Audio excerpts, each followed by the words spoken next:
Hey, it's the official podcast, episode 311, and we're gonna shit talk Howard Stern. So if you're a Stern fan, well, this isn't for you. Start it off, Jackson.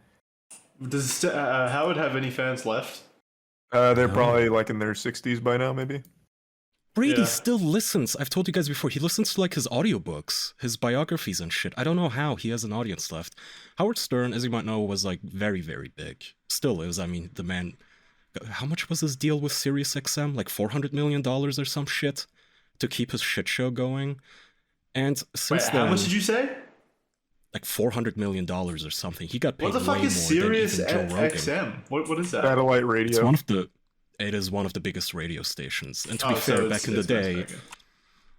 well, back in the day, people also had no choice of like podcasting. You know, if you're driving a truck in the 90s, Yeah, all you yeah. had was a radio station that you can tune into, and then that's how they automatically got a shit ton of views. And he's still big. I mean, I guess people still listen. Otherwise, he wouldn't be paid that fucking much. But it can't be his original audience, because his original audience nowadays is just constantly shitting on him. My buddy Carl from Who Are These Podcasts does regular segments on him and everybody in that sphere from those radio days because they've fallen so far. Howard Stern nowadays is a mentally ill hermit. Like, to the point where he didn't leave his fucking compound for 2 years because of COVID. He didn't, just like, what, 3 weeks ago, he finally fucking left his home because he's a germaphobe and he's mentally ill, he's a hypochondriac and he's paranoid schizophrenic. He finally left his Well, home let's to stop actually talking go about to his Charlie job. and let's talk about Howard. Yeah, I started to notice a lot of similarities between Stern and I there for a moment, and I didn't like Is the that reflection. worrying? Is that a worry to you, Charlie? Is that how you're gonna end up 10 years, the Charlie compound? Hopefully not. He I mean, you left to kind of have, did like, over COVID as well, but that, no fault to you, obviously, but you locked yourself in for a while there. Yeah, and I think I caught COVID again recently because I went out to a concert and now my throat's fucking sore and my body hurts. I just took a COVID test, so we'll see how that yeah, goes. you're boy. fucked. Good You went to a shit. concert? Yeah, I went to a concert for the first time in like 5 years. Who'd you Well, I hope see? you learned God, your you are lesson. Howard Stern. Be careful, bro. Don't turn mentally ill on us. Howard, the only reason he left the compound, by the way, was to have brunch with a bunch of other celebrities. So that was exciting for him, I guess, and his agoraphobia to leave his compound with his servants. And yeah, I mean, you guys go. I genuinely didn't know that you guys didn't like Howard Stern for some reason. It's just every single clip. I've never watched like a full episode of whatever his show is, the Howard Stern show. But every clip I've seen, he just comes across as such a weird man. Like I've seen so many clips of him, like getting his female guests to ride that Sibian, I think it's called, and he always just makes such uncomfortable comments, and it always makes me feel just so weird. Oh my god, you're just a big baby. The man was a shock jock. He did way worse things than that back in the day. Nowadays, he doesn't do anything like that. He has on Rosie O'Donnell, who, like, I don't know what Howard Stern fan gives a shit what Rosie She O'Donnell read- has to say. Does she ride the Sibian? I don't know. I would assume not. She's rich enough. But no, he doesn't do anything anymore except, again, COVID broke his brain. He just rambles on about how everybody is a douchebag for needing work and needing to feed their children and wanting to go to, into the park to swing their kids on a swing. To Like, be that fair, is his entire COVID broke personality everyone's now. brains, including yours. So it's like universal at this point. Bro, You can't I don't hold that impose against my Howard shit on Stern. other people. I am not worth $400 million telling people they should just sit at home and starve to death. I mean, no one's Because of forced the to fucking listen flu. to him. Is his show like permanently playing in radios in cars? Like you have to actively go and listen to it. He's not really Yeah, forcing it. again, I don't know. This is one of those things where I think we are just so out of touch. We do not know this audience at all. I'm sure he has a lot of like listeners that we just don't know about. It's like, for instance, did you guys know that the World Soccer Cup is apparently happening? Do any of you give a shit? Because I sure as shit don't, but a lot of people are watching. I did know it was happening, but only because Twitter. I see a lot of people talking about it on Twitter. Is that Yeah, the one where is it? Where's it taking place? Qatar, a Yeah, nation okay. where they execute gay people, torture and execute gay people, and the US national team changed their crest to include the gay flag in it. So that'll work. That'll show them. That'll right all the wrongs. Give those people money, like build the giant stadiums, bring tourists there and everything. It's so dumb. I remember Anywhere reading. else. I don't know how accurate this is. This was a while ago, but when they were setting up Qatar for the World Cup stage, I believe they had so many worker deaths that they needed to make some kind of public statement about it. Is that true, Kaya? You'd know more than I would. I mean, I haven't heard about that specifically. Actually, maybe I did. I mean, Qatar is also that nation where they keep semi-legal slaves, where they do that shit. They import immigrants, and then they take the immigrants as passports, and they say, well, you're gonna build this shit now, bitch, and if you don't, then you're not getting your passport back, and they literally work people to death, yeah. Well, how do they know that how do they know that it's going to be a quality building then? Like, I looked it up just to get the quality. Just to get the numbers accurate, 6,500 migrant workers have died in Qatar since the FIFA World Cup was announced to be going there. Jesus Christ! So wasn't it the same with the Brazil event? There was two questions there. What just happened? Kaya, go first. Oh, I was asking, is this for this most recent event, the new stadium? Yeah, so this is... I don't know if like all the worker deaths are in relation to the new stadium or anything, but since it was given the FIFA Cup, because they know years in advance, since then they've had 6,500 workers die while setting up for it. I love that. I love that the soccer teams are like, virtue signaling gay rights while playing on a fucking literal burial ground in a gay hostile country. Like, their souls are screaming at you, bro. Yeah, it's actually super fucked up, honestly. And I remember, this caught a lot of flack, even from like the most diehard of soccer fans, like giving FIFA shit. Like, how could you possibly think this was a good idea? And now I don't hear anything about that, so I guess I got over it now that the competition's about to start. Well, you gotta remember soccer. You gotta remember, Charlie. People's pleasure always outweighs their principles. Like anyone who's complaining about it goes, "Ooh, soccer," and then they stop caring. Yeah, the first thing they'll say when they watch the game is, "This stadium looks perfect. This is the best stadium I've ever seen." These seats are so comfy. The announcer's going to be like, "Oh my god, this is one of the most beautiful stadiums we've ever seen." Built ethically, too. A lot of heart and soul went into this one. They're going to slow fade into the broadcast, and he's going to go, "We are here in beautiful Qatar, and I got to say, last night I was checking out the scenery. Fine, fine weather." And like they'll just ramble on about how great it is for 10 minutes. And then they're gonna go goal, and then just everybody will freak out, and nobody gives a shit. And also, large swaths of soccer fanhood are not like you or I. They don't care. Like, go up to a Turkish soccer fan and tell them that they kill gay people over there. You gotta remember, soccer fans are also rabid monsters who destroy entire cities when their team wins. That was outrageous. Well, it's true. I mean, he's also, not even wrong. We're giving other countries a lot of credit. You got to remember, there was that scandal recently.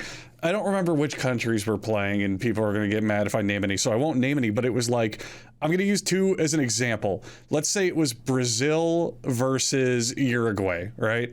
And I remember it was like a predominantly African team versus like a South American team. And the South American team kept chanting monkeys over and over and over to the opposing team and making like really racist remarks. Hardcore. It's not just race. Like, it transcends race. The point is discrimination. Like, these soccer fans see themselves more like a gang than a fan base. It's not only soccer. It's not only soccer. I mean, like, there's civilized sports and then there's like uncivilized sports. I put soccer in uncivilized sports because that's where most of that kind of stuff is. But it's also like, I see that kind of shit at like rugby league matches or I don't know what it's called over in America. Oh yeah, for sure. But those are, I don't know. I feel like soccer is the worst offender though, because even the soccer players are all fucking like egomaniacal douchebags. Who was it who got famous because another soccer player walked up to him and said something he didn't like, so he headbutted him like a fucking angry goat. Was it Zidane? Yeah. Sounds like a Mortal Kombat character. He didn't even headbutt him in the head. He headbutted him in the chest like an actual goat. That was so fucking funny. You just reminded me, and Andrew, I don't know exactly where you were thinking it was, but in relation to soccer deaths, Indonesia I watched a documentary on this. I don't remember the two teams, but there is an actual rivalry between these two teams where every time they play, people die because the fans get so riled up. And most recently, this came into the public. This came into the public eye a little more so in October of this year, when more than 130 people were killed after an Indonesian soccer game. What the fuck? What happened? I also have more. Wasn't that because the stadium collapsed or something?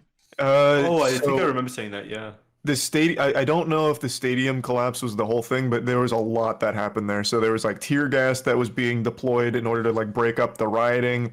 There was just so much that happened. Probably collapsed because it was built by like slave labor as well. Like it extends beyond just the riots themselves, I'm sure. Like the stadium probably wasn't built in the best condition.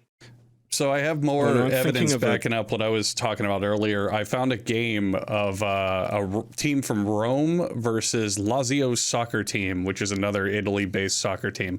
But one of the teams had a black player, and literally the opposing team's fans would just make monkey noises whenever he was on the field. Soccer fans are fucking diabolical. Like they go insane. Remember the other drama where soccer fans started pointing lasers at the opposing team's eyes? Yeah. They have no chill. Yeah, like soccer fans, I guess not all soccer fans, but they have a reputation for being like just 99% of them. Yeah, just honestly. being riotous, just disruptive, horrid forces of nature, you know? How do you even go home and brag about a victory after that? Like, yeah, I blinded the opposite goalie, but that's how we won. Like, I okay. know. when your team sport has a stereotype that if you win a big game, your city is demolished, maybe you need to calm down a little bit. Take a breath. It sounds like something that Kaya would have come up with. That is so fun. It's like Mad Max sports. Yeah, it is. It is quite something. Yeah. Well, how do you how safe are the soccer players in that? They're treated like gods. They're actually treated like literal. Not the opposite teams. Well, the opposite team just leaves. They leave, and they go home where they're treated like gods. How do they get out if there's a fucking riot happening at the stadium? Like, do they have Secret Service agents?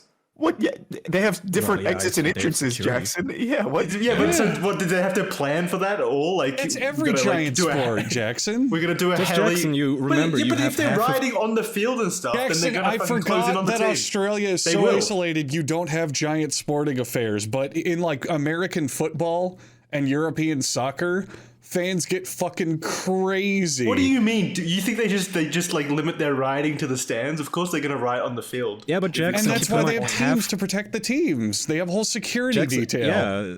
Also, half of the stadium is on the team's side. Like, there are dozens, if not hundreds, of men who would jump in front of a bullet for a soccer player. Yeah, but these guys are the biggest targets. Like, they're the enemy team. Basically, they're like.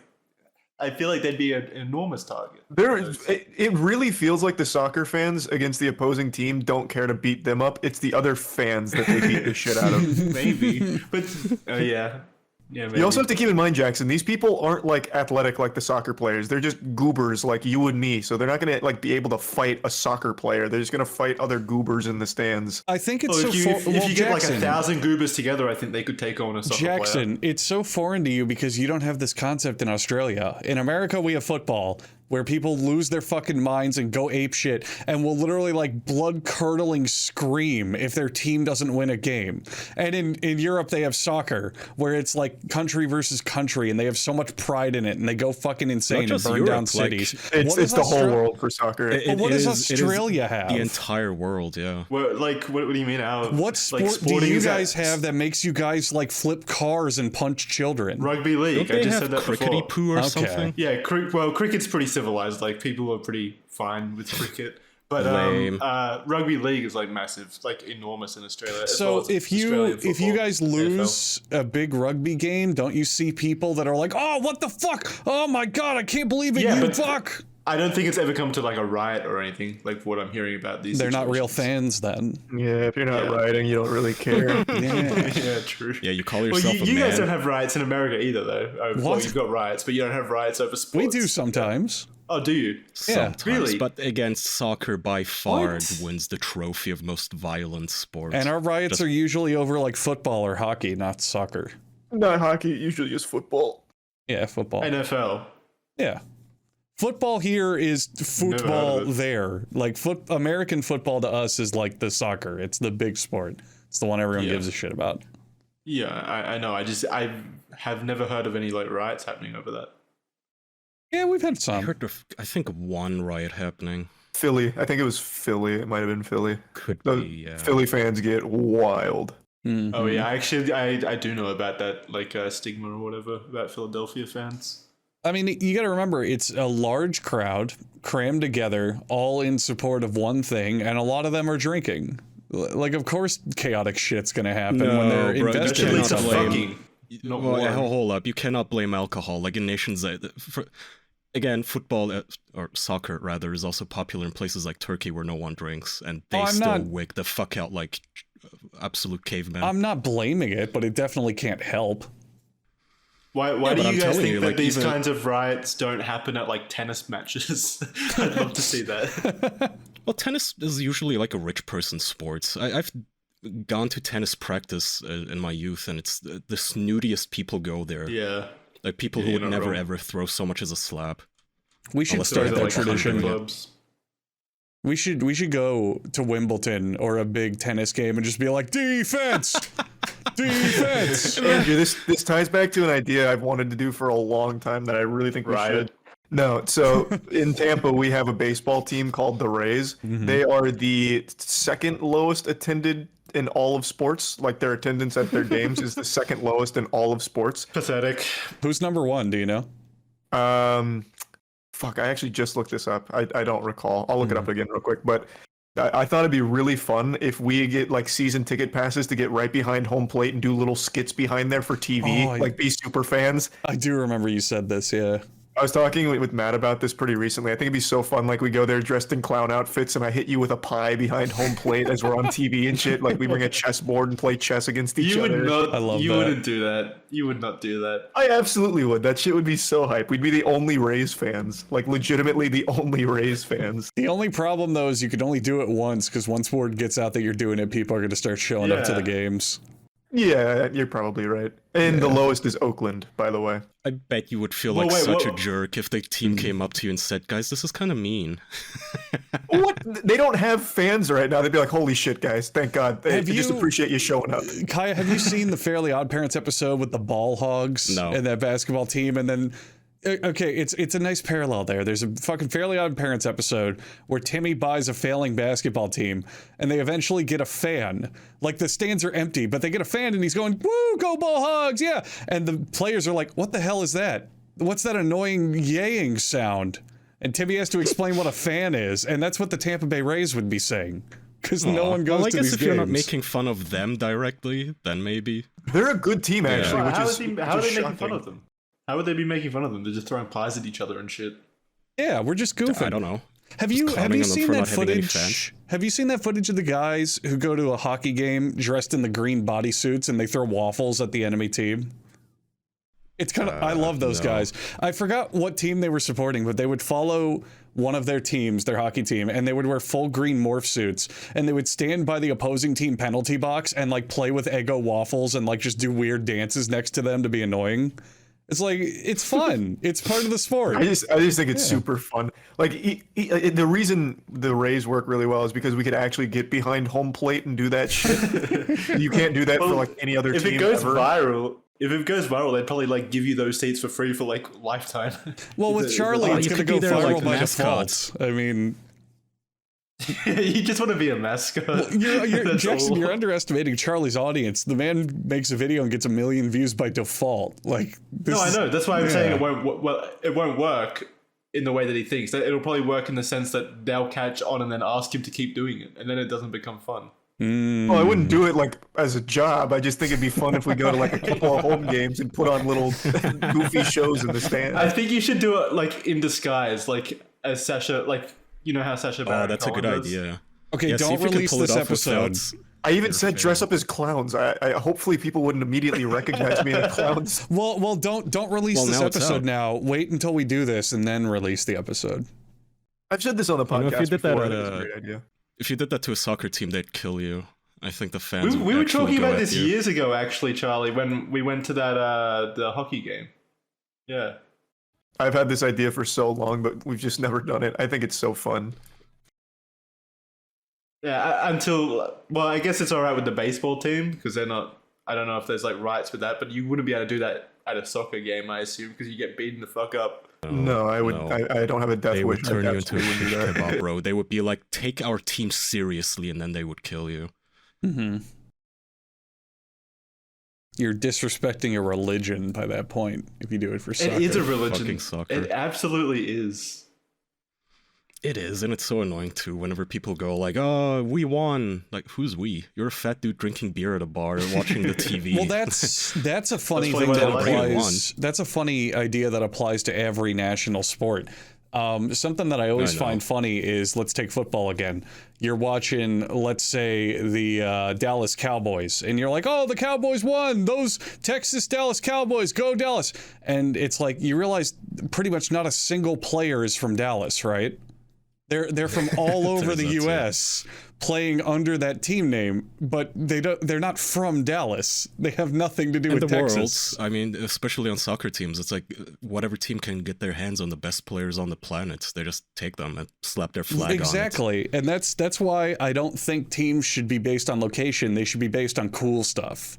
Like, we should have like the Fighting Mongooses as one team, and like the Rip Roaring Riptides as another team. You're like, just cool, fun stuff. They need a home base. They need like an operations base. Yeah. Well, they could just claim whatever land they want. Like, founded, imagine if we had a team in football called like the Moon Riders, and they said they were from the moon. Just put the city before it. Well, yeah, okay.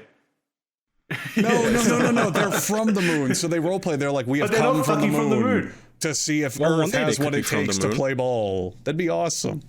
Well, it just sounds like the WWE. Exactly. That's awesome. I want a football game to be going on, and the Jumbotron shows like one of the players walking backstage, and he gets run over by the enemy limo, and the announcer's like, "Oh my God, they ran him over!" But he has to compete at the Super Bowl really this do Sunday. Just want WWE or the Harlem Globetrotters for soccer. Yeah, this is great. I love this. Sports need more showmanship. Needs more like flair.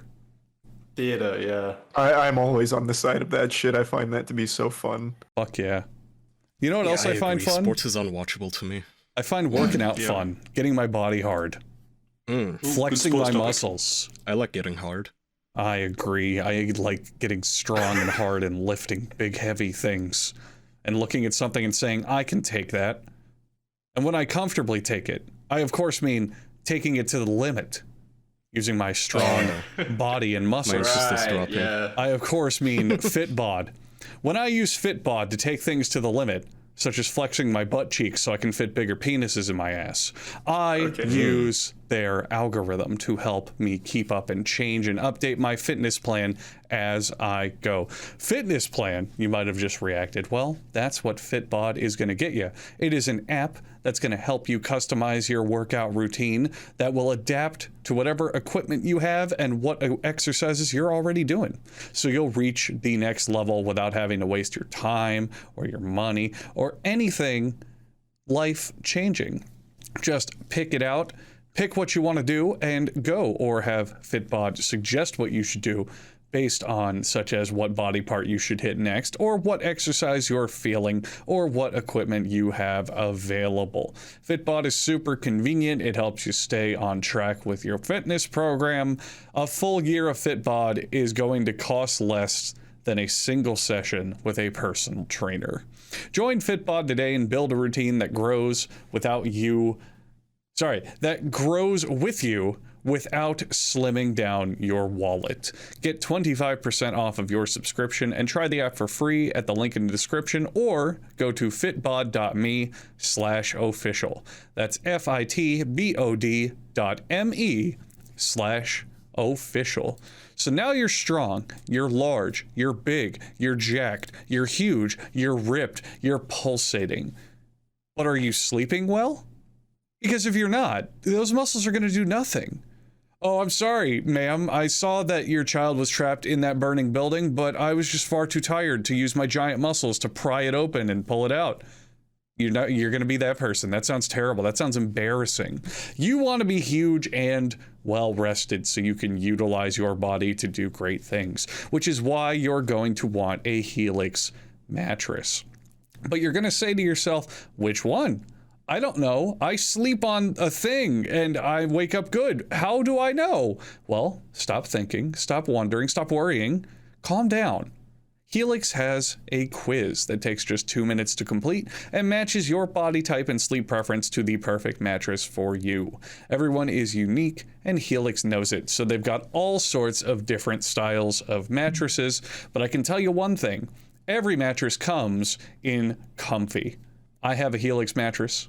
I use it as a guest mattress when people visit me, and boy, let me tell you, every single person from my wonderful mother to my friends who come on over and visit have all said that it's super duper comfy wumpy. You can put that on the box. You can market that slogan. HelixSleep.com/official will bring you to that quiz, and they will also give you $200 off of all mattress orders and 2 free pillows. But that's only at HelixSleep.com/official. If you think you're going to get that deal anywhere else, you are stupid and you need to take a night off. Do it in a Helix mattress. $200 off all mattress orders and 2 free pillows. HelixSleep.com/official. You are large. You are in bed, ready to go to bed, exhausted from a huge workout, but are you trimmed? Are you clean? Are you ready to have a nice new topic for the Thanksgiving dinner table? Well, with Manscaped, you will be, because Manscaped is going to let you gift yourself with the ultimate men's hygiene bundle. You'll be able to trim your pumpkins, save 20% off, and get free shipping with our little Manscaped offer. That bundle is going to include the Lawnmower 4.0 trimmer, which has a cutting-edge ceramic blade to reduce grooming accidents, as they call it in the business. You're also going to be able to check out the Performance Package 4.0, which will include the Weed Whacker, which is a nice little trimmer to help get the most infestus of weeds, if you know what I'm referring to. Wink. You're also going to have the Crop Preserver deodorant and Crop Reviver tonal spray, and all sorts of other little goodies in that package. But if you want to save 20% off on goods for your package and get free shipping, you can go to manscaped.com/official. That's 20% off and free shipping by going to manscaped.com/official. Be thankful this holiday season for the best gift of all with Manscaped. Your balls will thank you. Manscaped.com/official. Thank you, Manscaped. I didn't realize it had been 25 minutes already. That felt like 5. That's a good sign. Time flies when you're having fun. Yeah, we got some good topics today. I have more. Can we give a quick Elon update? Elon Twitter update? What's he up to now? Well, first off, let's give an update on Silicon Valley in general. They keep taking their L's because apparently Amazon also announced that they're laying off 10,000 people. They're all getting rid of their employees. Yeah. Wait, that's actually surprising. Yeah, Amazon is just nothing but growth, right? Yeah. Yeah, I don't know. And they're in a heavy, like with like Meta and Twitter kind of makes sense because they're low in growth currently and they don't make a profit or whatever. Like they don't make a lot of money from the actual apps. But with Amazon, they make bank. I mean, COVID was probably only good for Amazon with how much. Amazon made bank during COVID because all of the customers from like mom and pop shops were moved to Amazon. Yeah, they made a shit ton of fucking money off of that deal. Anyway, so that's a quick update on Silicon Valley. Everybody's getting laid off. Elon was on Twitter. So here's what happens: a senator tweeted at Elon. What's his fucking name? Ed Markey. I don't know who this person is, but he says one of your company. Oh, sorry. Wrong tweet. Ed Markey, senator, says, a Washington Post reporter was able to create a verified account impersonating me. I'm asking for answers from Elon Musk, who is putting profits over people and is adept over stopping disinformation. Twitter must explain how this happened and how to prevent it from happening again. And then he shared like screenshots of a letter that he wrote, I guess. Elon replies to this senator and says, perhaps it is because your real account sounds like a parody, ? And completely ratios the senator. And this is very annoying. Because this is actually one of the few people who has just cause in not wanting to get impersonated. I feel like if you can agree on people not getting impersonated, it should be like politicians. Yeah, people who have actual power that shouldn't be, verified on troll accounts and then tweeting out incendiary shit that could lead to bad things. And the thing is, Elon Musk says your real account sounds like a parody, haha. I looked at this man's real account, his real timeline. Senator Ed Markey. he doesn't tweet anything besides like what his office is up to. It's the most mundane shit. It's like, oh, this week we voted on so and so. That's it. Nothing else. Like, there's no personal opinion or anything on there. And then Ed Markey replies to Elon's smug fucking tweet and says, one of your companies is under an FTC consent decree. Auto safety watchdog NHTSA is investigating another for killing people, and you're spending your time picking fights online. Fix your companies or Congress will. And he got a bunch of fucking likes on this. Yeah, Jackson, was it you that posted that video of a Tesla just turning into a spaceship? Yeah, I don't know. I didn't investigate that any further than the video. So I don't know if it was like a mechanical fault or if the driver just went insano mode. But there's a video circulating of a Tesla like pulling into a side road and then just fucking launching down the road at like, I don't know. I've never seen a car go that fast, honestly. It turned into a fucking rocket. It just went like 0 to 100 in like 1 second, which is impressive to a certain degree if it wasn't on like a busy populated road. And apparently in the process, the video is into getting things. deleted. Yeah, it crashes into a lot. But apparently the video is getting deleted off Twitter, which people think is because Tesla is trying to like squash that kind of that video from circulating. I don't know. I haven't looked too far into it. But yeah, it was nuts. I've never seen a video like that. Holy shit! Yeah, I didn't see you post this. What the fuck? They killed 2 people. Yeah, dude. When it finally crashes, it runs into like into the side of a building, I think, and it looks like an actual explosion when it actually just thumps into it. It's like a torpedo. Yeah, I'm erring on the side of it not being a like driver fault because like the way that it moves on the road. Yeah, the way that it moves on the road looks like the AI is trying to like figure out which lane to take. It's like very robotic movements. It just like shoots off. And plus, how could a human actively like make these maneuvers on the road while it's going that speed? I don't know. I mean, I would assume that a human could go that fast. I mean, of course, a human could. I do think race car absolutely drivers. a human could. So, fun fact, well, by it's the way, not that difficult. You would just have to put the pedal to the metal. Fun fact: the original tweet you linked of that video is taken down now. Oh, is it? No, well, no, it works for me. No, if you look at the embed, it's there. But if you go to Twitter, oh no, wait, I'm sorry, I looked at a different upload of it. That's my fault. Never mind. Yeah, no worries. Yeah. Yeah, it's also there for me. Has 160,000 likes. Yeah, it is still there. So yeah, that's funny. I don't know where this took place. The security camera footage has like Chinese on it, so maybe it was in China? Could be. Anyway, so yeah, Musk continues to beclown himself and completely mismanage the fucking company. And in the last week, of course, everybody made fake accounts. They finally rolled out Twitter Blue across the board for a while there. And this led to people making, you know, accounts in Coca-Cola's name to confess to child slavery. It's been and non-stop. It's actually been so entertaining. Eli Lilly with the insulin where it cost them billions of dollars. Wanna tell that story? Yeah, I mean, I think most of you know it by now. I actually don't.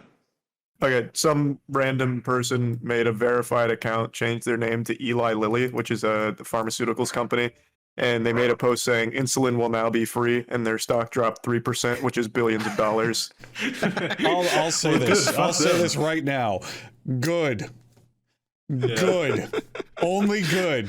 No one was hurt in the making of this tweet. People only profited. They also did it to Lockheed Martin as well, and they dropped 5%. Good. More. Do it to Nestle. That's the good do alarm. It to Adobe. Kaya sets an alarm whenever he does something good. Yeah. It went off.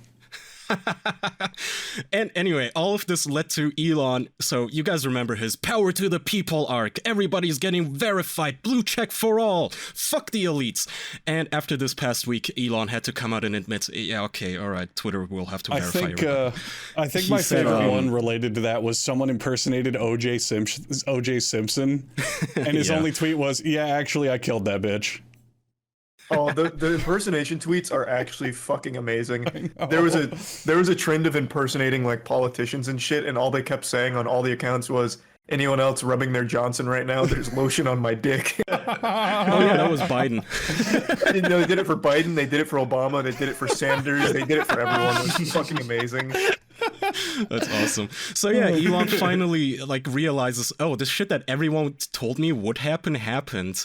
And so he says, he tweeted yesterday, rolling out soon, Twitter will enable organizations to identify with which other Twitter accounts are actually associated with them. And then somebody asks, will any user be able to be/create an organization, or will Twitter be the arbiter of what constitutes an organization?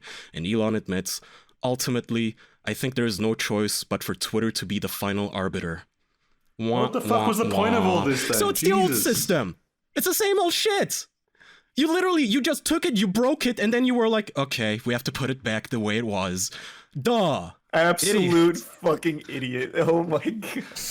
It's like, I always want to give these people like the benefit of the doubts, not in moral character, but money making, because it always sounds wrong to me when people say things like, oh, Jeff Bezos is actually a retard, Bill Gates is a stupid person, Elon Musk is a dunce, Trump is a fucking moron. It's like, well, they made billions of dollars, I'm sure they know how to make more billions of dollars, but then you look at something like this that was so fucking obvious to happen, and they make the dumbest fucking choice, and you go, huh.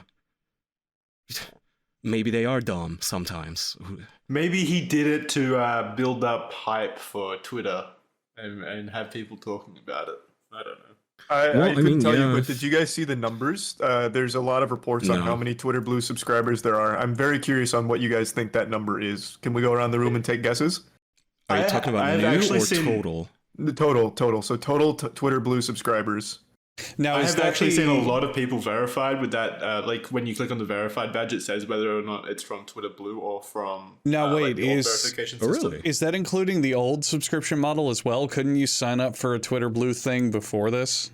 So these numbers include the absolute total of Twitter Blue subscribers. Okay. I'm very curious on what you guys think that number is, because it's been reported. Excluding legacy? Nope, including legacy. Oh, no. Only the Twitter Blue check marks, not the old verification check marks. Oh. So just pay pics. You're asking the number of pay pics. Oh, shit. I don't know. Like 10,000? It probably went way. I've seen a lot. It probably went way up because of all the people doing it for a joke. Yeah. Okay, so what do you think the number is, Andrew? Oh God, that's a great question. 100,000. I was gonna say that. I'll go 70. All right, I really thought you guys were going to go high, so this is going to actually sound much more impressive. According to the it varies, but the highest report I've seen on the data of Twitter Blue subscribers is 440,000. Oh, now, let's assume, let's just round it up to 500,000, and all of them are paying $8 a month. That means in 1 month, Twitter makes $4 million from this program, which according to Elon Musk is what they lose in a day. So the system is a colossal fucking flop. I mean, but it's $4 million that they didn't have before, right? That is so much better than I expected, though. That is so much better than I expected. Well. That's.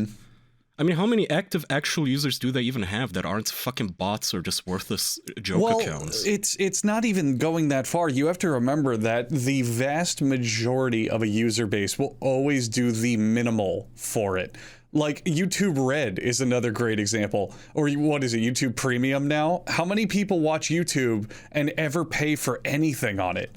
No one. Just, again, for what it's worth, that's the total of Twitter Blue subs. Some of the other research only tracked the new Twitter Blue $8 a month subs, and that number was right around 46,000, and all the way up to 100 on the highest. So Elon Musk essentially for a week just added 46,000 new jokes to Twitter, and that was it. That was all he did. Yeah. I mean, he must have other plans to monetize. I assume if you turn this thing into like a gacha game platform, then you're gonna have whales who just waste so much fucking money on the app. That might be successful. The problem isn't like... There's definitely potential to make this a profitable enterprise. It just, my mind is blown that for a whole week there, he thought like letting anyone get verified.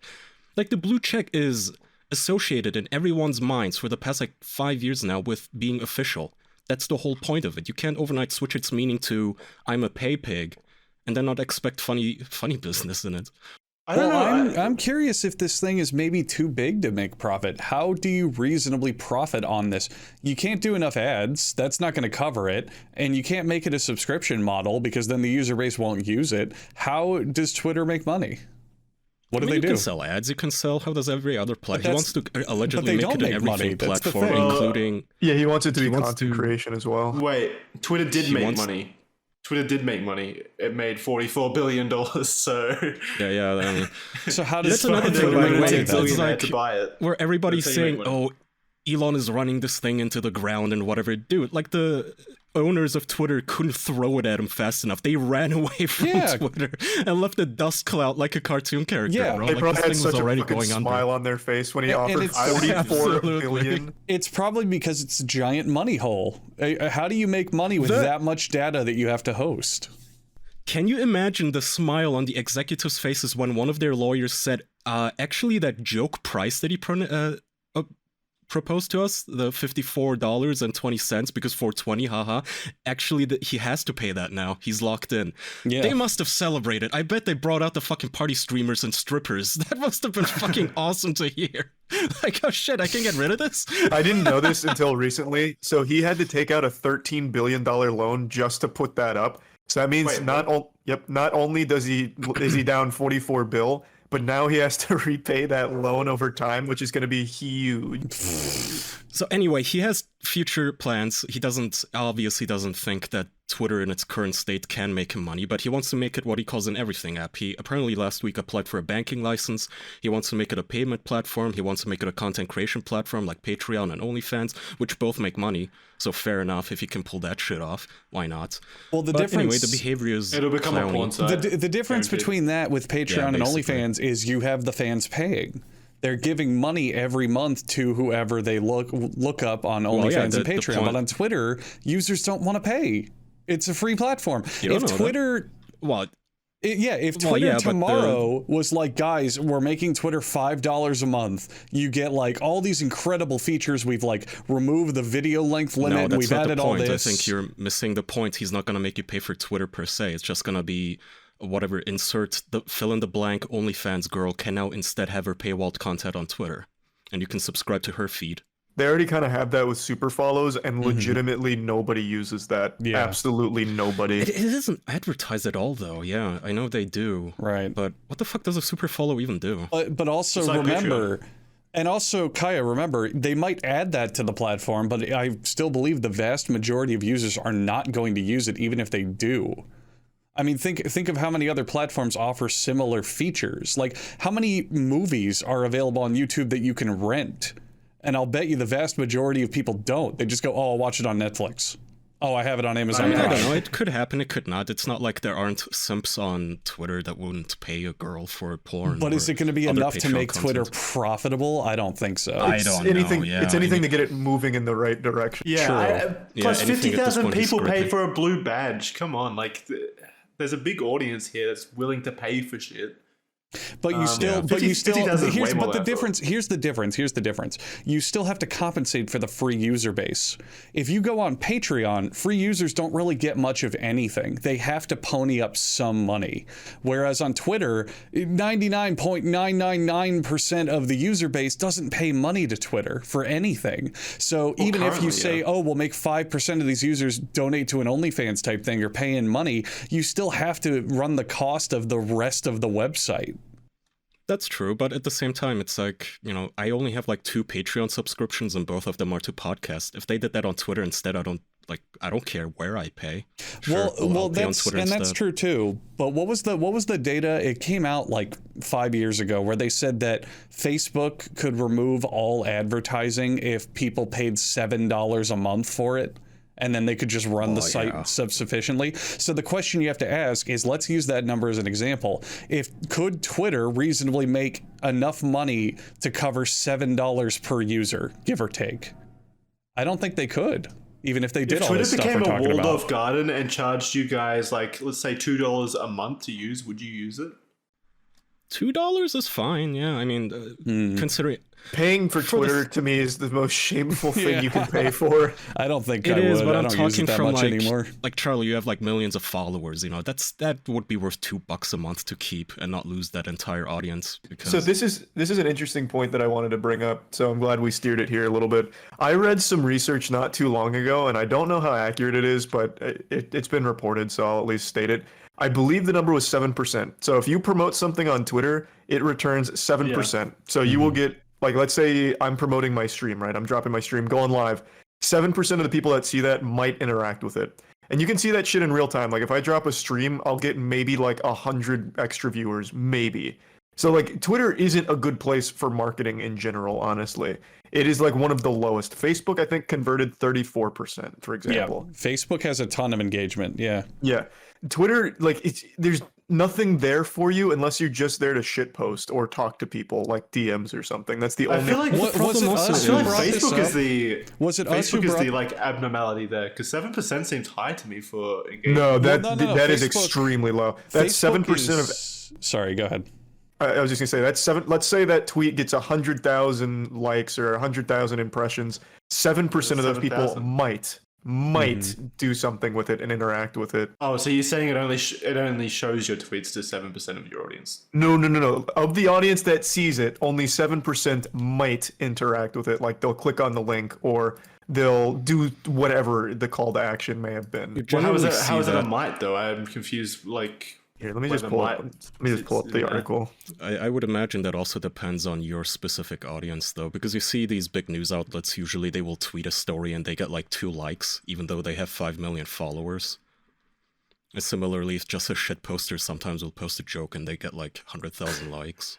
I don't get what you're saying, because if 100,000 people see the tweet, but only 7,000 might click on it, like, I don't get what happened with the 93 other thousand people. Why might they not? Leave a like and scroll. Yeah, or they just go right by it. Well, then the other people do if they're the opposite of that. They do, which is an extremely low percentage. And also, I looked up another one. This one says it's as low as 1 to 3%. Yeah, I mean, Jackson, think of your Twitter feed. Like go to it right now and just scroll down. How many of those tweets on an average day would you do anything around? Like it or interact with it? Click the link in it? It's a very, very low number. It's super, super, super low.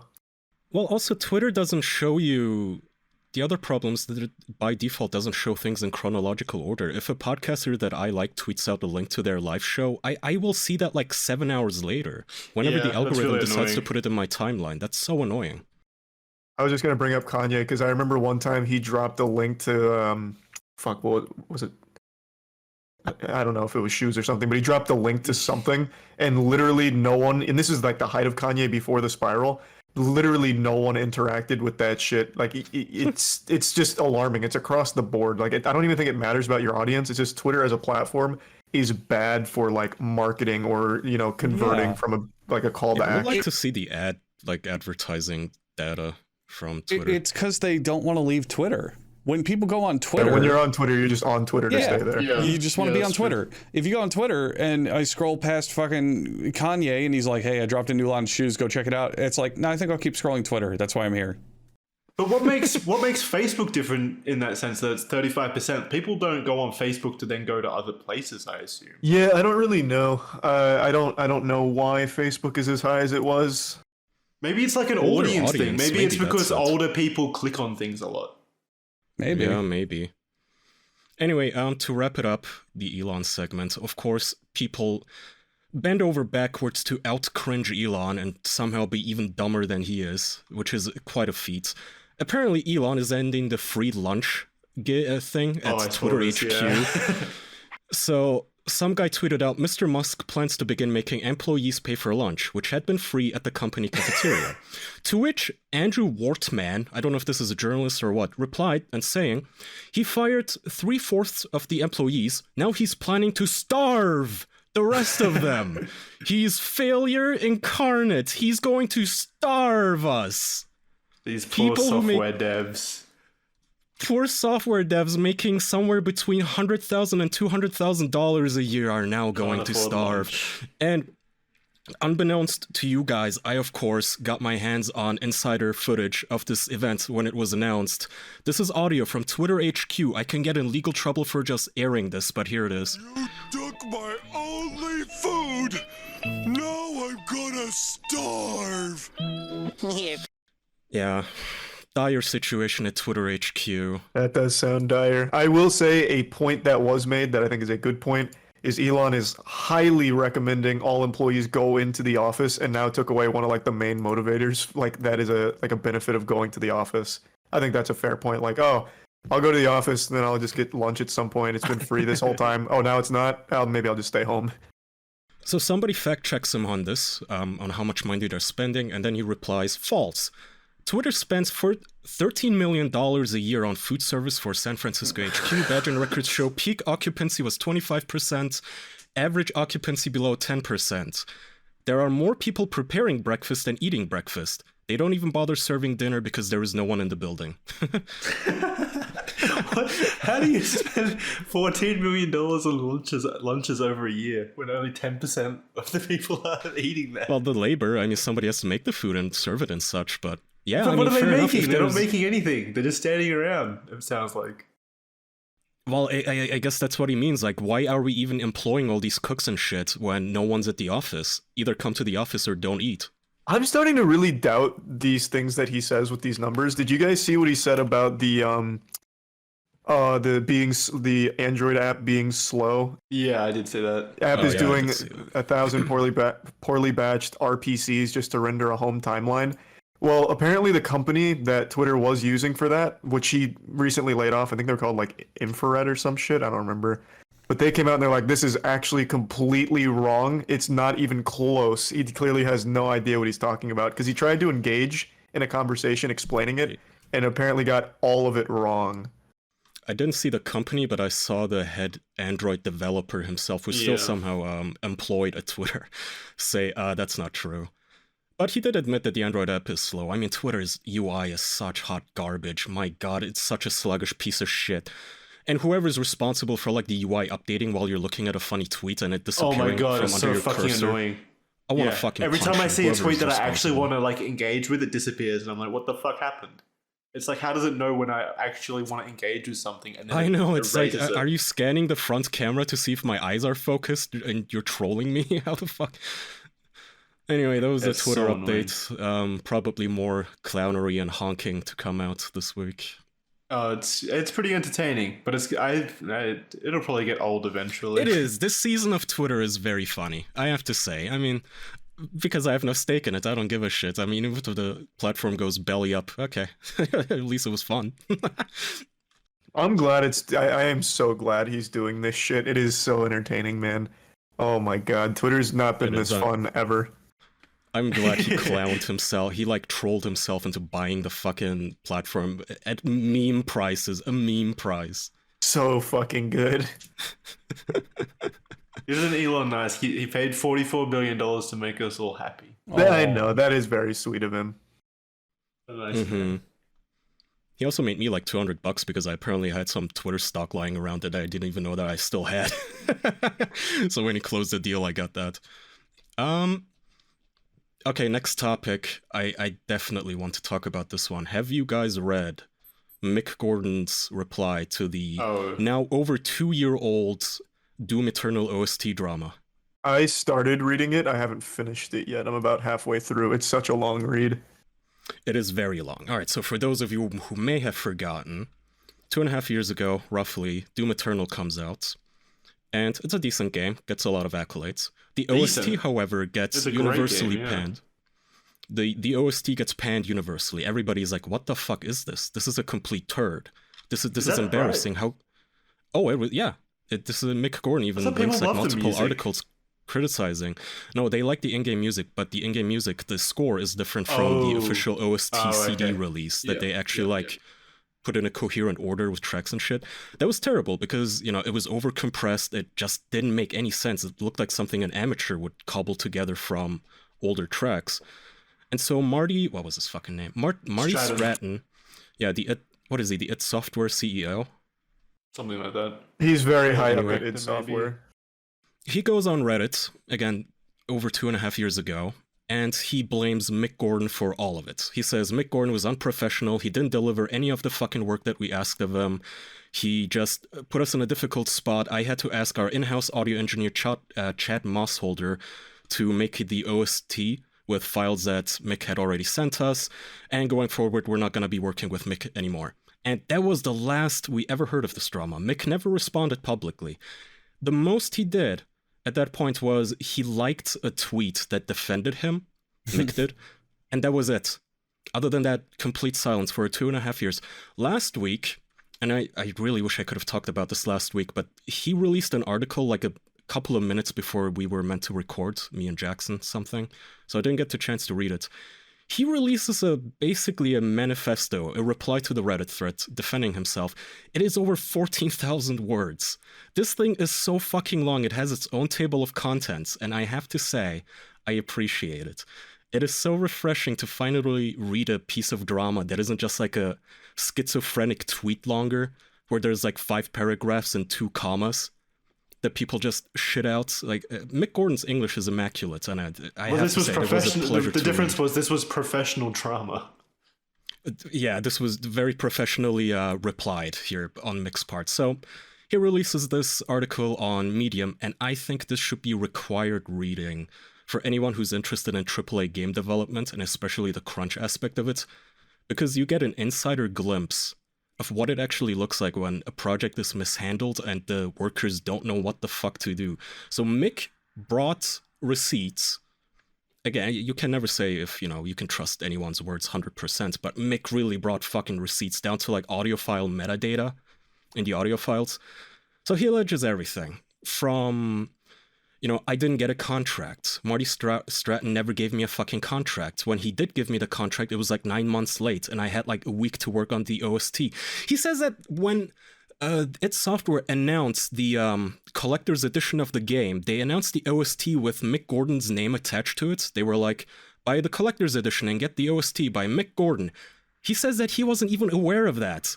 That he didn't even have a contract yet to make the OST. They just slapped his name on it. A fun one that I might be wrong here, so you can correct me if I'm not, but I think it was 48 hours before the game launched, they actually finalized Mick Gordon's actual involvement. He had, one of his main complaints is that he could never get anyone at the company to reply to him, so he kept asking them for months and months, hey, am I gonna get a contract? Like, you guys just announced it. You guys said that, you guys announced this to the media that I would be doing the OST, but I have no contract. And they wouldn't reply to him. Marty completely blackwalls him. He had to go over id Software's head to, he had to go directly to Bethesda and talk to them like, hey, no one at your studio is replying to me. ZeniMax is the parent of, was the parent of Bethesda. Now it's Microsoft, obviously. But Bethesda is the overhead of id, I'm pretty sure, yeah. Yeah. And then they got bought by Microsoft and whatnot. But anyway, point is he went to Bethesda, to my knowledge, not ZeniMax, to talk about them and talk with them and say, hey, no one's replying. It's Software. I don't know what to do. And problem is, you guys might be breaking consumer protection laws because you announced an OST that doesn't exist. And more importantly, you're hurting Mick Gordon. You're breaking his heart. Don't do that to Mick Gordon. I just found out he's Australian, by the way. That's pretty cool. Now you're psychically bonded. Yeah, he's on the other end of the planet. He's not in the offices or anything. His only means of communication is like Zoom calls and email. And again, nobody wants to talk to him for some fucking reason. So everything is delayed. Everything is late. They're not paying him. Apparently at some point they withheld payment for like 11 months. He didn't see a single penny. The way it was supposed to work is he was supposed to send in 2 tracks every month. And he claims, they didn't tell me anything, like what they wanted. They didn't say what the levels look like. They didn't tell me what the content of the game is gonna be like, the story, anything, like nothing. I didn't know anything about the story, so I just had to make shit up. And this got to the point where obvious flaws were made obvious when he sent them tracks, and it turned out that like hour-long platforming puzzle sections only had 30 seconds worth of audio to go to play during. Like, completely left out of the loop. No idea what he's supposed to do. How did the game turn out so good then, and with the music that slapped? Well, so I think what mainly I'll happened... tell you how. Kaya can say, but also, I went to his page. It was ZeniMax sent me... He says, ZeniMax sent me the agreement on March 18th, just 48 hours before the game's release. Jesus Christ. Yeah, and that was a delayed timeline, as far as I know. They had to like delay the release, and then still he wouldn't get a fucking contract. And again, he brought receipts. He brought like screenshots that he, like a boomer, took with his phone. God bless his heart. He took screenshots of like the timestamps on the emails and shit. And again, this is why I believe him, because this would be quite a fucking bluff if he's lying, because you can easily contradict him if you just show the contracts. He brings up the contracts nonstop in this thing and the emails. Like, if Bethesda wanted to disprove him or its software, they could easily do so, which is why it seems like a very good odds that he's telling the truth. The reason the game still has a good soundtrack, Jackson, is because he would still send them so many tracks, even though they didn't pay him. He still, in good faith, sent them 2 tracks every month and even additional tracks, which they shot down, they didn't approve. And by the way, he's paid by the minutes that he produces for them. And the video games all have a certain budget for minutes. So he was contracted for like, what was it, 120 minutes or some shit? Yeah, 120 minutes-ish. So every minute of audio content that he makes of music that they approve is allotted from that allowance, basically. Like, okay, this minute of music is this slaps, this is good, we approve. Now you only owe us 119 minutes. They shot down almost everything he fucking sent them, right? Didn't pay him for it. But then turns out they still used it in the game, which is illegal because they never paid him for it.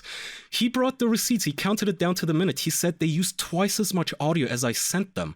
They used almost 5 hours worth of audio that he had sent them that they never approved and never paid him for, and they used it in promotional material.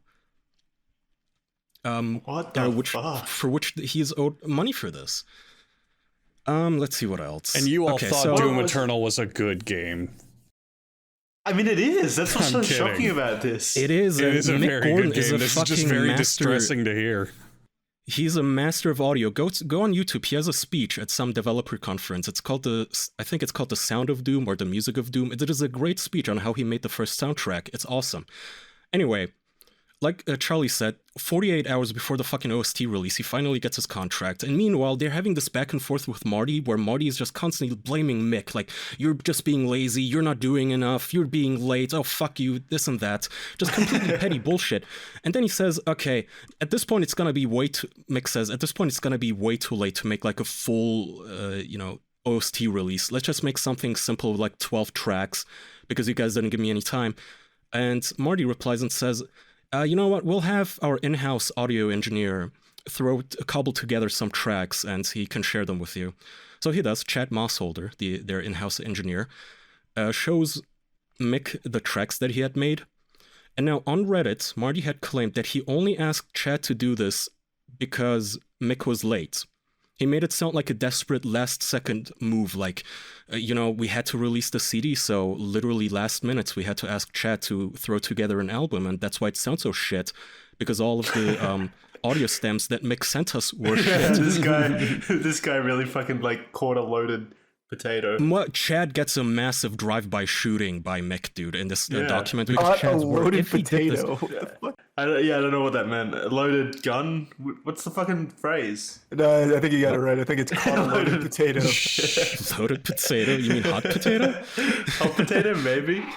I don't know. He caught a potato with sour cream and warm butter. Anyway, it was delicious. So Chad sends Mick these audio files that he supposedly made last second. He sends him like 70 files, and turns out, they all motherfucking suck because for some reason I don't believe that Chad did this. Honestly, he must have delegated this to one of his interns or something, because the kind of mistakes that he made on this OST, or whoever edited them made on this OST, they're rudimentary audio engineering mistakes. It's like shit that you learn in the first 5 pages of an audio engineering book not to do the mistakes that he made. Like the time signature is off. It switches randomly.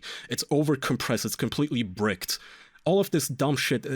He literally just took several audio stems that Mick had sent him and they just put them on top of each other. Didn't adjust the volume.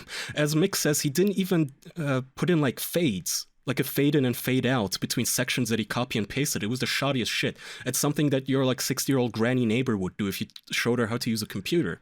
It was embarrassing. And the point that Marty made on Reddit saying that this was a last-ditch effort to save the CD release, Mick disproves, because apparently unbeknownst to Marty, he says, the audio files all had metadata attached to them. So if you send somebody a WAV file, it has metadata showing when the WAV file was created, in what sort of program it was created, sometimes the author, and it showed that the audio files had been created 6 months ago, before Mick was sent them. This was before Mick ever had a contract even. to make the OST. So Chad had been working on this shitty OST release way For 6 months.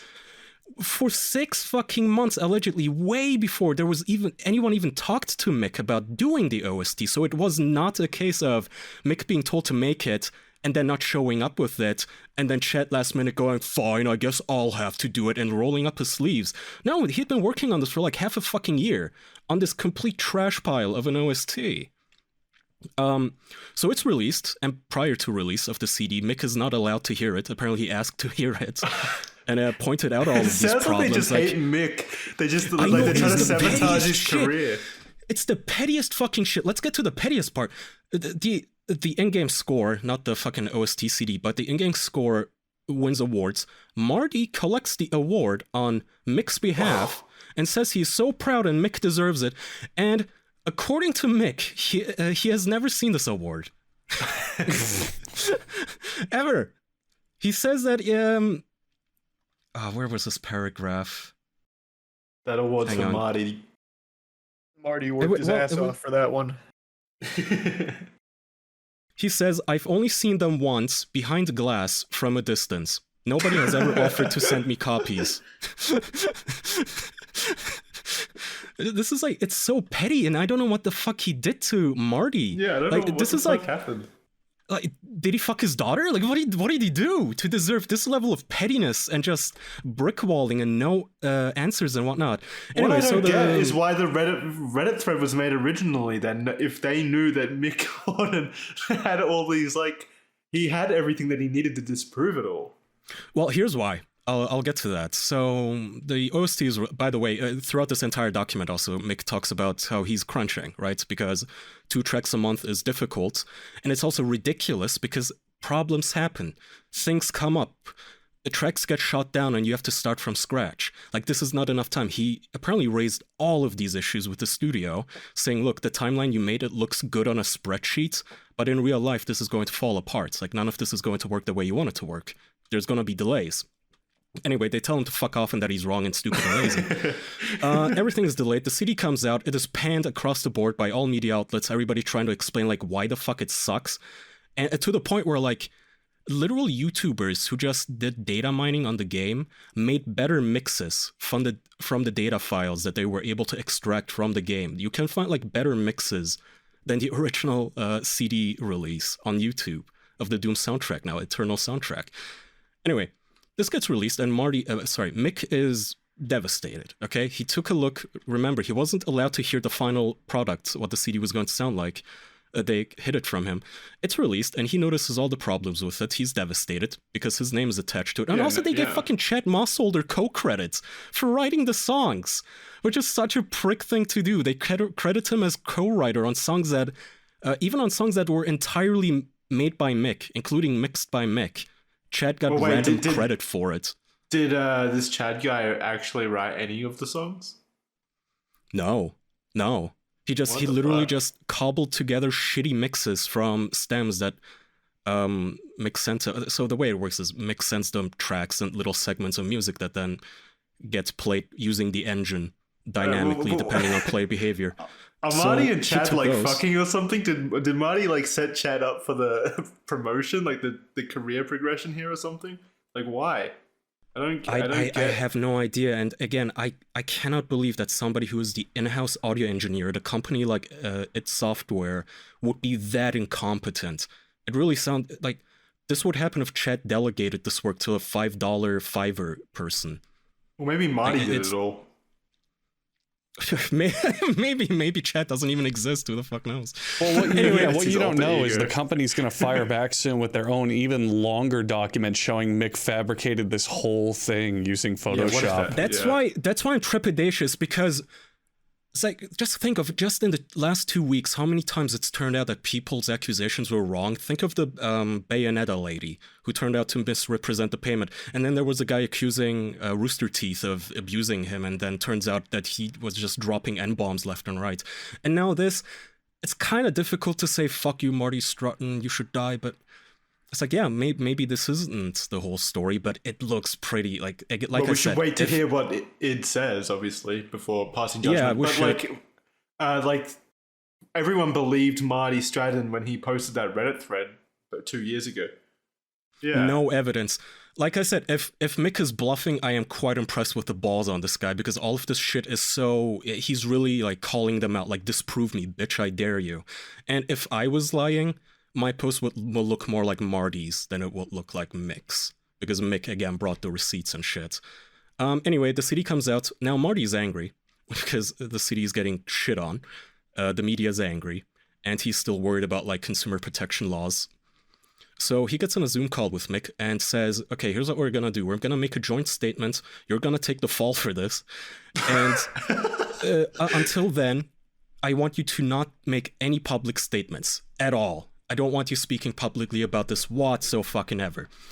And together we can still fix this. Mick offers him, hey, look, how about we tell people that I will make a new soundtrack, a new OST, and we release that and give it to people. Like the nicest fucking offer you could possibly make in this situation. Marty says, okay, I'll send you a new contract tomorrow.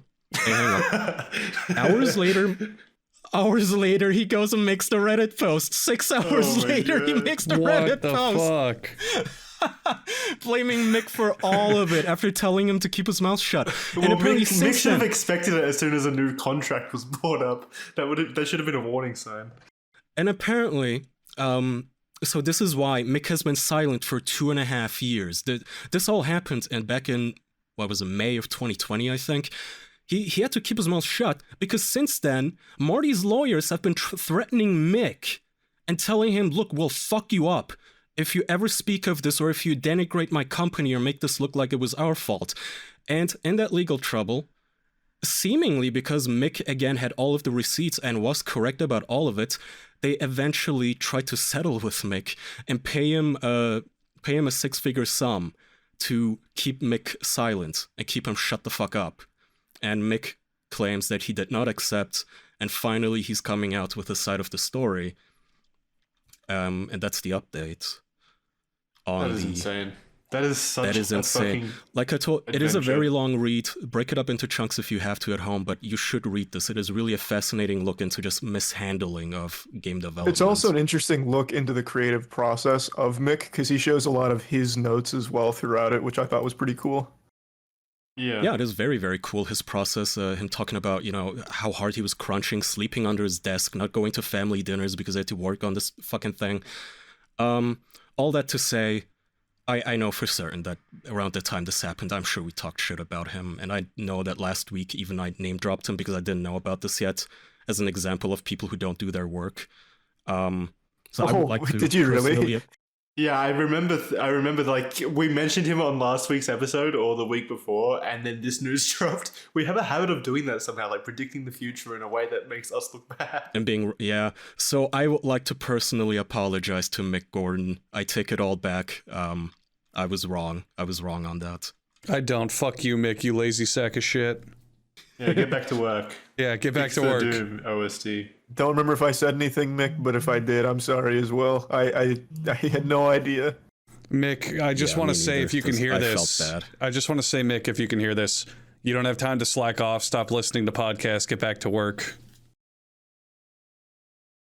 I mean, I'm interested in seeing how this shakes out. It has to reply, right? The tweet has 100k likes. I don't know. They've been silent since. It's a legal problem too, though, right? Because he hasn't been paid for his work. That's you can't do that. He hasn't been paid for. By the way, again, this has to be a personal grudge. I don't know why Marty would be so petty. He dusted off a 3-year-old Reddit accounts just to shit on Mick. This is like, why? And apparently, obviously, Mick also says that he's been getting harassing phone calls and whatnot, which, I mean, that's believable. From a guy using like a voice synthesizer. You don't know me, but I know you. It's Marty. I mean, I believe it. Video game fans can get crazy, and he did. I mean, for 2.5 years, he ate shit, absolutely. And he would have a case. He would have definitely a case for defamation, because apparently this affected him professionally, which, of course, it would. Because people started spreading the rumor that, including us on this show, that he must have just been high out of his mind on coke and not doing his obligations. Sorry, again, my bad. I don't remember saying that. That must have been a Kaya thing. Well, I definitely I wasn't the only one. There was definitely like rumors spread about his drug use and whatnot, and him being irresponsible. Yeah, from you and Marty. That must have sucked so fucking hard to just not being able to defend yourself for 2.5 years. Just imagine, just eating shit and losing gigs. Why did it take 2 years? That's what I'm also interested. Well, it's a legal issue. Again, he was in legal trouble with Marty's lawyers and presumably his own lawyers. You know, he did try to he says that the lawyers would stall him. He said that whenever he would propose anything like, okay, here's what we're gonna do. I make a new OST and you take down the Reddit post. And the lawyers would stall him for months at a time saying, oh yeah, we're discussing this. Oh yeah, the higher-ups are lukewarm on the idea. We're warming them up. Oh yeah, this has made it to management levels. It's definitely on somebody's table. We'll get back to you next week. And then he would not hear from them for 2 months. And they were very against the idea of taking the Reddit post down, by the way, to the point that Mick says that he reached out to one of the moderators on the subreddit, the Doom subreddit, I guess, to have the post taken down. He explained the situation to the moderator. It was taken down for like 24 hours or something and then reinstated. And the moderator blocked Mick. So if I had to guess, I would say that the moderator or the subreddit in general got threatened by Marty's legal team, because his legal team alleged that, well, if we take down the Reddit, it has to stay up, because if we take it down, then Marty looks guilty. Even the act of taking it down would look guilty, which... Now you've made it worse now, buddy. So yeah, that's what took so long. What a wacky situation. So bizarre. Such levels of pettiness for... I really like reasons. Mick's... He still has a deep, profound respect for, like, the finished product, I guess, like Doom Eternal. Like, he says this statement is not an excuse for a hate campaign. Acts of hate dished out online won't result in any positive change. It only makes things worse, because you don't obviously want to like levy harassment against a game. He seems that, very. Like, he seems sad. It's so sad to read this. Like he in the piece in his article, he says, he announced that we would no longer be working together. Marty announced this. This wasn't my decision. I like working on Doom. I love the games. I'm very proud of the work I did with them, and I'm very happy to have met the people I met at that company. It's just this one fucking petty douchebag who for some reason doesn't reply to my emails and then wants me to take the blame. Is that in there verbatim? Well, no, but he does... I think he does call him a toxic asshole or something. Well, yeah, that's probably fair. What the fuck happened between them that caused this rift? I'm so curious to see if Marty or id Software in general will make a statement anytime soon. Like Kaya said before, it really does feel targeted, like something like irrational. Like Marty just doesn't like Mick Gordon for some reason. Even though, it's like, so when I think of Doom music, it's Mick Gordon. Like, he's what made that game. Yeah, no one's thinking of Chad Musseltoe or whatever. Like, it is Mick Gordon's baby. Yeah, it is, and everybody loved the first soundtrack. This is something where you should not cut corners. They fucking just steal his music. They say, no, we're not approving or paying you for this, and then you put it in the game, you asshole. Apparently he had an issue with another Bethesda studio, not id Software, but another one, for whom he also did an OST. They shut down the whole project eventually, apparently, and never paid him for it. They said, we're not going to use this, and then they ended up selling it, which he had to find out when they started selling it. And so he had to shoot them an email like, this is illegal, you have to pay me for this. And then they paid him. It's like, this is unethical behavior from top to bottom. This is fucked up. And I'm starting to believe like all of the accusations of like crunch and unethical shit going on at AAA game studios, because this is what they do to Mick fucking Gordon. Imagine what they do to like a cubicle slave programmer. Did you right? seriously believe that didn't exist? Yeah, what? No, I did, of course, but my point is like, you would think that somebody like Mick Gordon would be one of the few people where they can't push him around and bully him, but no, they just bully him all the same. It also shows that a lot of amazing. crunch comes down to like managerial incompetence, I would say. People that absolutely. don't know how to organize a project. Isn't it mind-blowing? This is something that you learn as like a student in college is, okay, you're gonna work on a group project, however long you think it is gonna take, make it double. Because that's how long it is actually gonna take. That's one of the fundamental lessons you learn. And this guy just shows up and says, Mick, just make 2 tracks a month, it'll be fine. Also, you have 48 hours. Buddy. It's just so fucking stupid from top to bottom. It is really fun to get an insight into the industry in that way. Like the curtains pulled back a bit. I'm gonna read through this. This seems. It is a very interesting read so far, and very sad for Mick. All right, let's wrap on a happy note. Things we like corner. Yeah, just to get Andrew talking a bit. Andrew? I've just been listening. I've been captivated. Yeah, but I want to hear your voice, Andrew. Oh, give us something thank you. Thank you.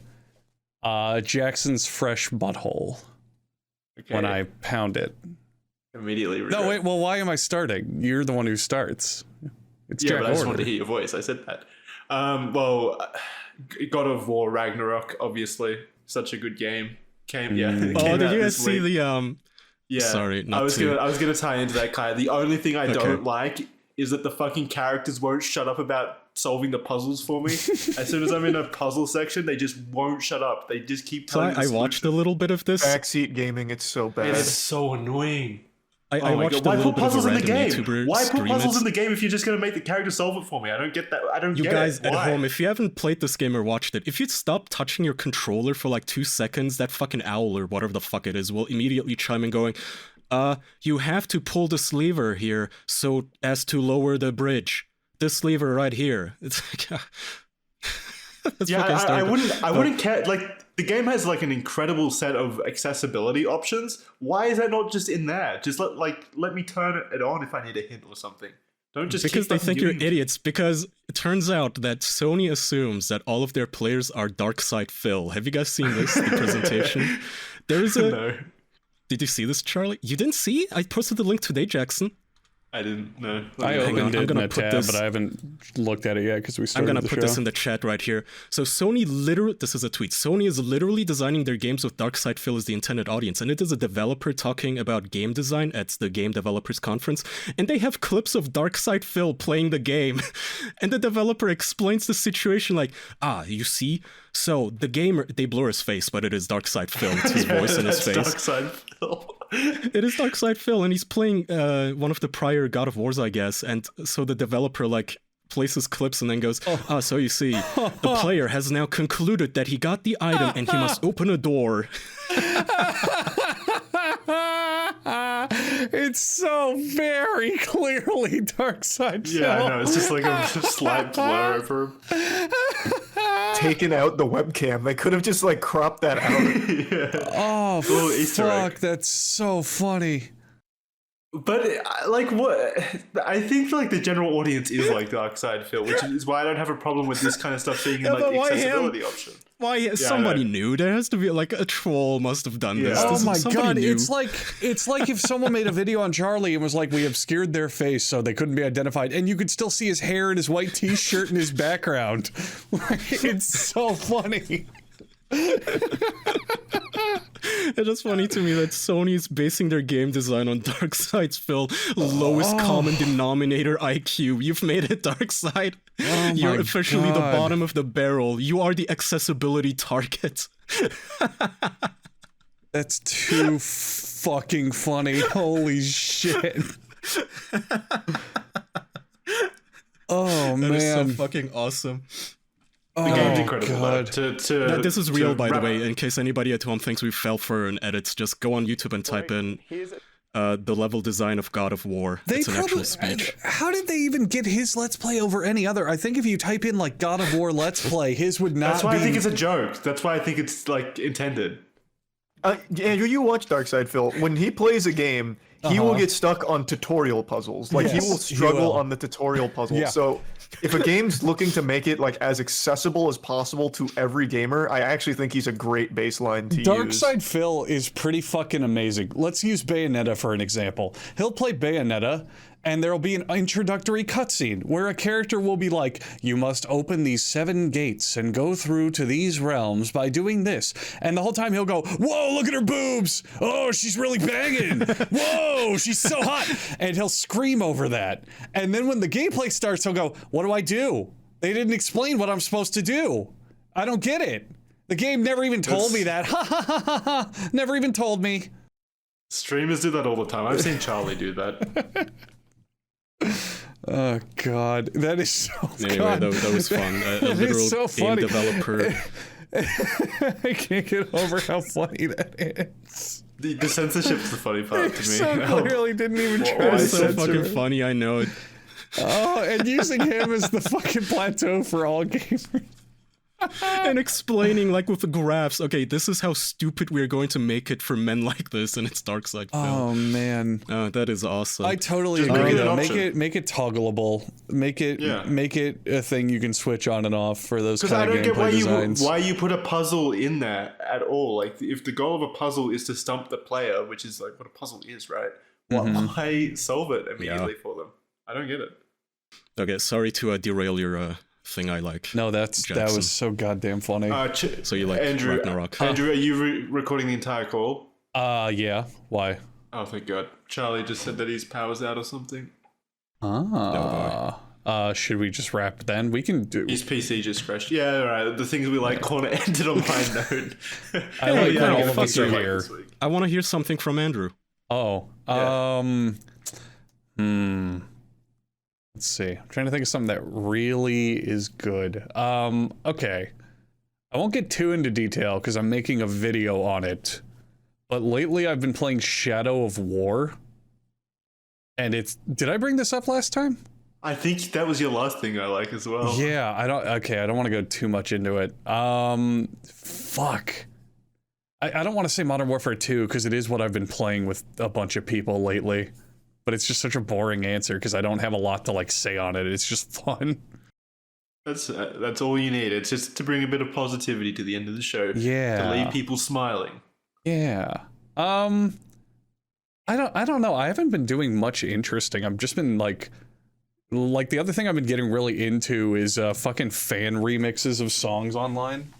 I've been listening to a lot of like Siva Gunner and a lot of those like fan remix channels and just finding interesting shit and like stuff that they've done. I've been really boring the last like 2 weeks just working on shit. I'm sorry. Oh, that's fine. Yeah. I'll wrap it up. Mine is also a video game. I've been basically addicted to Slime Rancher 2, which is a very, very cute game. Mm-hmm. I tried the first one and found it boring. Like, what are you doing? Really? You hoover up slimes and you breed them and you farm them. It's pretty much in the name. You just ranch slimes. I don't know. It's very zen, very casual, easy game, and very cutesy. So I like to play that. Here, I'll give you. Highly recommend. I'll give you a different answer. I don't think I've talked about this on the show. I've been rewatching King of the Hill in its entirety. Oh, really? It is a good rewatch. Yeah, I watch one episode a day with my girlfriend because she's never seen it. I've never seen it. That show has aged amazingly well. It is still just as funny, and the topics they bring up are still just as like relevant. It's Charlie, a great just fucking in show. time for your corner. No, What do Andrew, you like? Andrew, you recorded this whole call, right? Yeah. Yeah, you did. Thank God, because my computer just crashed and I lost all of it. So Well, you're see, the hero. That's funny because halfway through this episode, one of the drivers on my computer failed and my webcam crashed. So I only have my audio. I don't have my video for this episode either. Oh my God, pathetic. Splendid. Well, if you need it, I have the call as well. Yeah, I have the call. I have your all the turn. call as well. Yeah, and my audio, but my video is probably not going to be in this episode. What a fucking disaster that turned into. Holy shit. Things I like corner. You can't steal mine. I mean, you can if you want to elaborate on it. I want to hear your thoughts on God of War, honestly. Oh, I think it's a masterpiece. I'm not done with it yet, but I think it's a masterpiece. I'll choose something else though. Things I like. Working computers. Mm. Give me a second. Tesla rockets. What about the concert you went to? Yeah, who did you without see? COVID? Yeah, the concert was hype. I went to see Baby No Money and Young Gravy. It was a lot of fun. That makes sense. Yeah, I had a great time. Yeah. Oh yeah, they came around to shoot stuff, didn't they? Yeah. It was a lot of fun. Yeah. Is it the like? When was the last concert you had gone to? Literally college, probably. Yeah. Okay. Jackson, aren't you soon going to a K-pop concert? Yeah, that's like in 3 months though. I'll report back in 3 months about fun. that. All right. Can I change my answer again? I glanced No, around my fuck no. desk and I just got the actual answer. I love the Steam Deck. I've been using it a lot lately and put a bunch of games on it, and it's just so fucking good. Such a goddamn good handheld. comfy. It runs everything. You said it's on your desk. Do you just sit there at your desk playing it? No, Like, I have a dock. where would you... So I charge it, but then I like play it in bed or on my couch or wherever. But it just runs everything. I'm shocked. Like I mentioned Shadow of War earlier. That's only from last gen, but it runs perfectly. It runs at a smooth 60 FPS the whole time on a fucking portable console. It's amazing. But the screen resolution is like, what is it? Like it is tiny. The only complaint I do have is that game was very clearly not made for a tiny console. So sometimes when I'm reading text or like looking at the map, I kind of gotta like squint at it. An issue. But when I'm in combat, when I'm in the overworld, it's perfect. It fucking functions perfectly like a desktop game. It absolutely pantses the Switch. Like this is ridiculous. Oh yeah. The way the shit runs on this thing smoothly. Nintendo's never made like extremely powerful hardware. Mm-hmm. It's always just been gimmicky stuff. I mean, maybe they should. I mean, they absolutely should. If they made a Switch Pro, I'd buy it. I think there's plenty of interested buyers in like a hyped up Switch that just runs things better and not at 30 FPS. Yeah. But I guess they have to make it more accessible to like a younger audience. You know, like a 14-year-old needs to be able to buy the Switch on saved up allowance, I suppose. Well, something that's great. And something genuinely like that's relevant on that is that I found out recently the original Switch screens. I don't know if the OLEDs are that way too, but they're basically plastic. So the idea is you really can't scratch it. You have to try really hard. And that makes sense if you're a kid and you're fucking dropping it and carrying it everywhere and being a stupid child. So Switch clearly has their target audience in mind. Yeah, towards children. I mean, I don't know if you've ever tried licking a Switch cartridge, but they put bitterant on it so babies don't eat it. Yeah, also true. Which is kind of cute. Yeah. All right. That'll do it for this episode. Thanks everyone for listening. We got a Patreon, patreon.com/theofficialpodcast for bonus episodes. Charlie, are you still there? Or did you no, I'm still here. I'm just trying to figure out why that happened. Good to hear. Patreon.com/theofficialpodcast. Rate us on audio platforms, Spotify, iTunes. It always helps us out. It means a lot. That's it. We'll see you next time. Bye, everybody. Bye-bye. Thank you. Bye.